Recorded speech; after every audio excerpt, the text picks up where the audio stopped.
Hola a todos, mi nombre es Fito Mendoza Paz y acá hablamos de cine. A partir del estreno de la nueva película de Sonic, basada en esa serie de videojuegos que comenzó en la década del 90 con esas consolas Sega y que se mantiene vigente en la actualidad, me pareció que era interesante traer otras adaptaciones de videojuegos al cine. La verdad es que hay de todo, hay buenas, hay malas, vamos a recorrer algunas de ellas. La serie de juegos de Assassin's Creed es realmente interesante, tiene una premisa de ciencia ficción pero que nos traslada al pasado, a la época de las cruzadas, el Renacimiento, los vikingos, la antigua Grecia y otros grandes momentos de la historia, así que eso era terreno muy fértil para hacer películas. En su momento le dieron la responsabilidad a un director australiano llamado Justin Kurzel, que había hecho una gran adaptación de Macbeth de Shakespeare con Marion Cotillard y Michael Fassbender. Agarró a esos mismos actores y los llevó a hacer una adaptación de Assassin's Creed, sumando a Jeremy Irons, a Charlotte Rampling, Brendan Gleeson y otros con mucho presupuesto, pero la verdad es que salió una película muy aburrida y la cosa quedó ahí. Parecía que iba a haber una nueva saga de Assassin's Creed de películas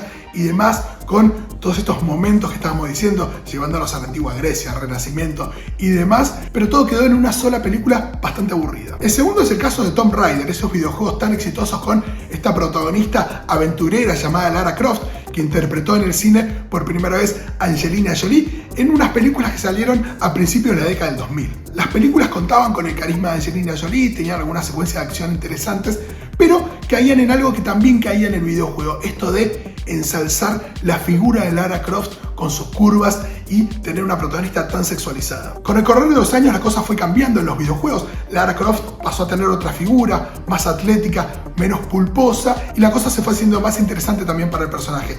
Finalmente llegó una nueva adaptación al cine, ahora con Alicia Vikander en el papel de Lara Croft, y me parece que aparece una película más valiosa que no necesita sexualizar tanto al personaje para hacerlo interesante. Mortal Kombat es un videojuego que marcó un hito cuando fue lanzado al mercado a principios de la década del 90.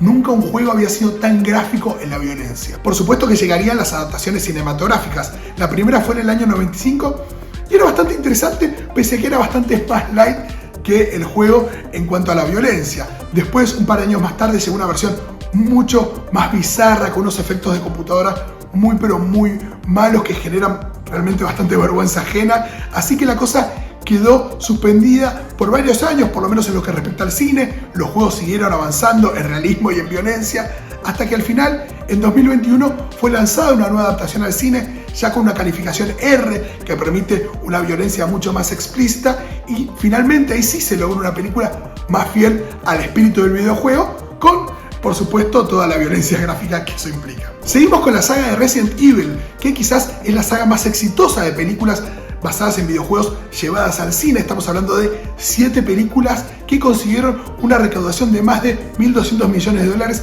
en todo el mundo. En la mayoría de esas películas tenemos a Milla Jovovich interpretando al personaje de Alice, que combate con cuantos zombies se le aparezca. Ella había sido lanzada de una manera al cine de acción a partir de la película El Quinto Elemento de Luc Besson y otra película que hizo junto a Luc Besson que se llamó Juana de Arco. El último caso que les traje es el de Mario Bros, que la verdad que por la trama que tiene es difícil de ser trasladado al cine, pero de todas maneras se intentó hacer eso en la década de los 90 con John Leguizamo y Bob Hoskins como Luigi y Mario, los hermanos fontaneros, que descubrían un mundo paralelo en el que había diferentes criaturas tipo lagartos.